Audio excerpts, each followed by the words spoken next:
اعوذ باللہ من الشیطان الرجیم، بسم اللہ الرحمن الرحیم۔ آپ کے اسلامی چینل میں ایک دفعہ پھر آپ کو خوش آمدید کرتی ہوں۔ امید آپ سب خیریت سے ہوں گے۔ ویڈیو کو باقاعدہ آغاز کرنے سے پہلے بس یہ آپ سے التماس ہوتی ہے کہ ویڈیو کو پورا دیکھا اور سنا کریں تاکہ آپ اس پر عمل کر کے پورا مستفید ہو سکیں۔ اس کے علاوہ آپ کے اسلامی چینل کو لائک کریں، سبسکرائب کریں، بیل آئیکن دبانا مت بھولیں۔ میرے دیکھنے اور سننے والوں، آج کی جو میں ویڈیو آپ کے سامنے لے کے آئی ہوں، آج جو بھی میں عمل آپ کو بتانے جا رہی ہوں، یہ بہت ہی آزمایا ہوا، بہت ہی مجرب عمل ہے۔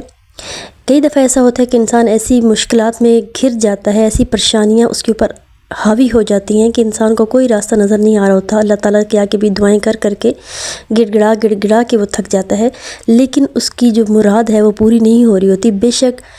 جائز مراد بھی ہو تو انسان کی پوری نہیں ہو رہی ہوتی۔ آپ جتنی مرضی عبادت کر لیں، آپ جتنی مرضی روزے رکھ لیں، آپ جتنی مرضی نفلی عبادات کر لیں، فرضی عبادات کر لیں، آپ اپنے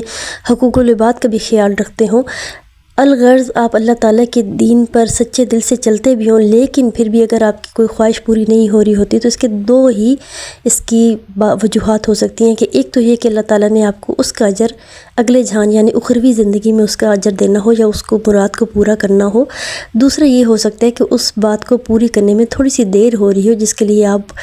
پریشان ہو رہے ہیں، آپ بےتاب ہو رہے ہیں، تو آپ تھوڑی سا صبر کر لیا کریں، صبر سے کام لینا چاہیے تاکہ اللہ تعالیٰ کے کاموں میں اگر دیر ہے تو اس میں ضرور کوئی نہ کوئی اچھی مصلحت ہوتی ہے۔ لیکن کچھ ایسے کام بھی ہوتے ہیں کہ جن کو جلدی بھی کرنا ہوتا ہے، تو کچھ اللہ تعالیٰ نے ایسے طریقے بھی بتائے ہیں، اللہ تعالیٰ نے ایسی چیزیں بتائی ہیں۔ ہمارا اسلام ہمیں ہر چیز کے بارے میں بتاتا ہے، رہنمائی کرتا ہے، ہر چیز ایک زیر زبر پیش میں حکمت اللہ تعالیٰ کی، لیکن بس ہمیں سمجھ کر اور دھیان لگا کر پڑھنا ہے قرآن پاک کو بھی، اور اللہ تعالیٰ کے بتائی ہوئی احادیث کی کتاب جو ہیں، ہمارے نبی پاک صلی اللہ علیہ وسلم کی احادیث کی کتابیں، ہماری سنت کی کتابیں، ہمیں ان کو اپنے سچے دل سے پڑھنا ہے، ان کے بارے میں مطالعہ کرنا ہے اور خود سے اس کے بارے میں جاننے کی کوشش کرنی ہے کہ اللہ تعالیٰ نے ہمیں کیا سے کیا عطا کیا ہے جو ہم نہیں جانتے۔ ہم اس کے بارے میں لا علم ہے اور ہم صرف ایک رٹو طوطے کی طرح جو ہمیں پڑھایا گیا، جو ہمیں سکھایا گیا بچپن سے کہ ہاں جی ہم نے یہ کرنا ہے، ہم نے وہ کرنا ہے، ہم اس پہ ہی عمل کیے جا رہے ہیں، خود سے ہم تحقیق کرنے کی کوشش نہیں کرتے۔ اگر ہم دین کو سمجھیں، پڑھیں تو ہمارا دین بہت ہی پیارا دین ہے، اور ہمارے دین میں ہر ایک چیز چھوٹے سے چھوٹی اور بڑے سے بڑے چیز کا حل موجود ہے، لیکن ہمیں صرف سمجھنے کی، ہمیں صرف تحقیق کرنے کی ضرورت ہے۔ تو اللہ تعالیٰ ہر ایک کو قرآن پاک پڑھنے، اس کو سیکھنے اور اس پر عمل کرنے کی توفیق عطا فرمائے۔ اس کے علاوہ ہمارے اوپر جو اللہ تعالیٰ کی طرف سے ہم پر فرائض ہم پورے کرنے ہیں وہ ہم پورے کرنے کی توفیق عطا فرمائے۔ ہم فرض ادا کریں، اللہ تعالیٰ کی نماز ادا کریں، نماز کی پابندی بھی بہت ضروری ہے۔ اگر آپ کے کوئی اعمال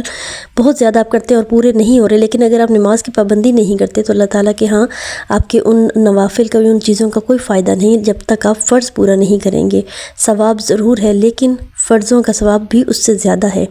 تو آج کی جو میں ویڈیو آپ کو بتانے جا رہی ہوں یہ کچھ ایسے ہی مسائل پہ مبنی ہے، یعنی کہ کوئی بھی مسئلہ آپ کے درپیش آیا ہو اور کوئی حل نظر نہ آ رہا، یا ایسا ہوتا ہے کہ کوئی ناگہانی آفت آپ پہ اچانک آ جاتی ہے جس کا آپ نے کبھی سوچا نہیں ہوتا اور آپ کو سمجھ نہیں آ رہی ہوتی کہ آپ اس ناگہانی آفت سے کیسے بچیں۔ لوگ آپ پر حاوی ہو رہے ہوتے ہیں تو آپ کو پریشرائز کر رہے ہوتے ہیں، آپ کو ذہنی پریشانی دے رہے ہوتے ہیں، لیکن آپ کو کوئی حل نہیں نظر آ رہا ہوتا، تو آپ نے یہ عمل ضرور کر کے دیکھنا ہے۔ اس عمل کی خاص اجازت لینے کے لیے، اس عمل پر عمل کرنے کے لیے اس چینل کو سبسکرائب کر دیں، ویڈیو کو لائک کر دیں، شیئر کر دیں ثواب کی نیت سے، اور کامنٹ باکس میں صرف آپ نے اللہ اکبر لکھنا ہے۔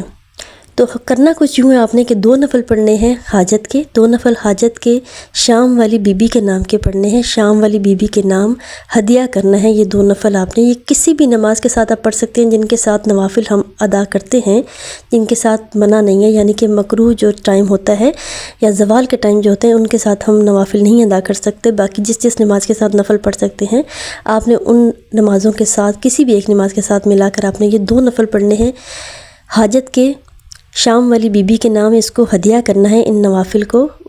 اس کے بعد اس کو نارمل طریقے سے پڑھنا ہے جیسا کہ آپ جو کچھ نماز میں پڑھتے ہیں اسی طرح آپ نے اس میں پڑھنا ہے۔ اس کے بعد سلام پھیرنے کے بعد آپ نے اسی نماز کی حالت میں بیٹھے بیٹھے آپ نے اول آخر 11 مرتبہ درود شریف کے بعد درمیان میں آپ نے 69 دفعہ آپ نے پڑھنا ہے یا حاکم ہو یا حاکم ہو یا حاکم ہو یا حاکم ہو، یہ 69 دفعہ آپ نے پڑھنا ہے۔ اور جب 69ویں دفعہ آپ پڑھے ہوں گے تو آپ نے کہنا ہے یا حاکم ہو یا حاکم ہو بحق یا زینب الکبریٰ، یا حاکم ہو بحق یا زینب الکبریٰ۔ اس کے بعد آپ نے رو کر گڑ گڑا کر اللہ تعالیٰ کو